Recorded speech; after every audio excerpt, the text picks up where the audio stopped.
আসসালামু আলাইকুম সুপ্রিয় ভিউয়ার, আজ আমি খুব মজার একটা বুটের ডালের রেসিপি আপনাদের সাথে শেয়ার করব। খুবই সহজ এবং অল্প পরিমাণে উপকরণ দিয়ে আপনার হাতের কাছে থাকা উপকরণেই আপনি এটা তৈরি করতে পারবেন।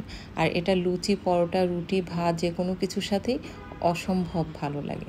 তো আমি এখানে 1 কাপ বুটের ডাল নিয়ে আমি এটাকে সারা রাত পানির মধ্যে ভিজিয়ে রেখেছিলাম।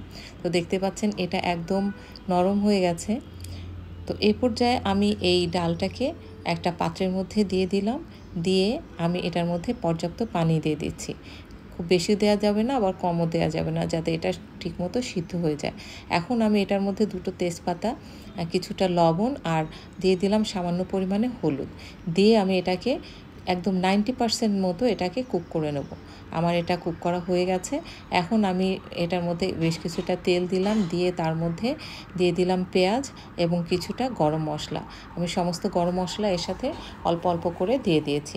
দিয়ে আমি এই সমস্ত উপকরণগুলো একসাথে খানিকটা ভেজে নেব। যখন এটা কিছুটা ব্রাউন কালার হয়ে যাবে তখন আমি এখান থেকে কিছুটা পেঁয়াজ তুলে রাখলাম। এখন আমার পেঁয়াজগুলো যাতে না পুড়ে যায় সেজন্য আমি আগে কিছুটা পানি দিয়ে তার মধ্যে আদা এবং রসুন পেস্টটা দিয়ে দিয়েছি। দিয়ে আমি এটাকে হালকা করে ভেজে নিলাম এই তেলের মধ্যে। এখন আমি এর মধ্যে আরেকটু পানি দিয়ে দিলাম। দিয়ে আমি এর মধ্যে দিলাম হলুদ, মরিচের গুঁড়া, ধনিয়ার গুঁড়া এবং জিরার গুঁড়া। দিয়ে আমি এটাকে সুন্দর করে এই তেলের মধ্যে কষিয়ে নেব। তো আমি এটাকে অল্প অল্প করে পানি দিয়ে কষিয়ে নিয়েছি, যাতে এটার কাঁচা গন্ধটা দূর হয়ে যায় এবং সুন্দর একটা ফ্লেভার এই মশলা থেকে চলে আসে।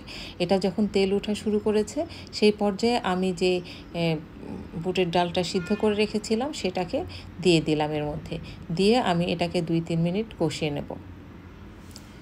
তো আমি এর পরে যেটা করছি সেটা হচ্ছে এই যে ডাল ঘোটা ঘুটনি দিয়ে সাইডে কিছু অংশ আমি একটু ঘুটে দিলাম, যাতে এটা একটু মানে মাখা মাখা হয়। এটা পুরাটা করা যাবে না, সামান্য একটুখানি আমি এটাকে চাপ দিয়ে ভেঙে দিয়েছি। দিয়ে এটাকে আমি আবার মেখে নিচ্ছি। মেখে আমি 2-3 মিনিট এটাকে কষিয়ে নিলাম।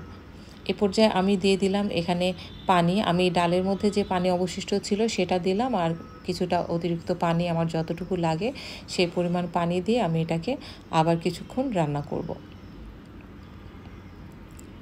তো আমার ডালটা একদম পরিপূর্ণ সিদ্ধ হওয়া পর্যন্ত আমি এটাকে রান্না করব।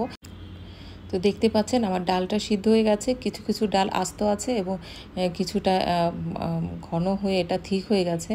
এখন আমি এর মধ্যে দিয়ে দিলাম গরম মশলা ভেজে, এটার সাথে জিরা, গরম মশলা ভেজে এটাকে গুঁড়া করা ছিল সেটা আমি দিয়ে দিলাম। আর আমি লবণটা চেখে কিছুটা লবণ অ্যাড করেছি। করে এটাকে নেড়ে চেড়ে আমি সাইডে রাখলাম। এখন আমি একটা পাত্রের মধ্যে তেল দিয়ে দিয়েছি। দিয়ে তার মধ্যে কিছুটা কাঁচামরিচ, শুকনো মরিচ আর আমি যে পেঁয়াজটা ভেজে রেখেছিলাম সেই পেঁয়াজটাও দিয়ে দিলাম। দিয়ে এটাকে যখন একটু ব্রাউন কালার হয়ে এসেছে সেই পর্যায়ে আমি এর মধ্যে অ্যাড করেছি কাশ্মীরি লঙ্কার গুঁড়া। এটা ঝাল হয় না, এটা কালারের জন্য। এখন আমি এই ডালের উপর দিয়ে এটাকে ছড়িয়ে দিলাম। তো দেখতে পাচ্ছেন এটা দেখতে কতটা সুন্দর লাগছে। এটা দেখতে ভীষণ মজার লাগে এবং খেতেও ভীষণ মজার। আপনারা বাসায় অবশ্যই এভাবে ট্রাই করবেন যদি কখনো এই ডাল খেতে ইচ্ছা করে। এভাবে ট্রাই করলে আপনার দোকানে যে আপনি ডাল খান সেই ডালের কথা আপনি ভুলেই যাবেন বাসায় এভাবে ট্রাই করলে। তো আমি এই ডালটা রান্না করে এখানে আমি লুচি তৈরি করেছি। আমি লুচি তৈরি করে দেখতে পাচ্ছেন আমি লুচিটা ভেজে নিচ্ছি। তো আপনারা কাঁচা আটা পানি দিয়ে ভালো করে মেখে সাথে সাথে এটা ছোট ছোট করে লেচি কেটে আপনারা তেলের মধ্যে দিয়ে এভাবে সুন্দর করে ফুলকো ফুলকো লুচি তৈরি করে নিতে পারেন। এবং এই লুচির সাথে এই বুটের ডালের এই রান্নাটা অসাধারণ। আপনারা অবশ্যই বাসায় ট্রাই করবেন, ট্রাই করে আমাকে বলবেন কেমন হয়েছে। তো সুপ্রিয় ভিউয়ার, আমার ভিডিওটা ভালো লেগে থাকলে অবশ্যই আমার চ্যানেলটা সাবস্ক্রাইব করে আমার সাথে থাকার অনুরোধ রইল। তো আবারও দেখা হবে নিশ্চয় অন্য কোনো ভিডিওতে। সেই পর্যন্ত ভালো থাকবেন, সুস্থ থাকবেন। আল্লাহ হাফেজ।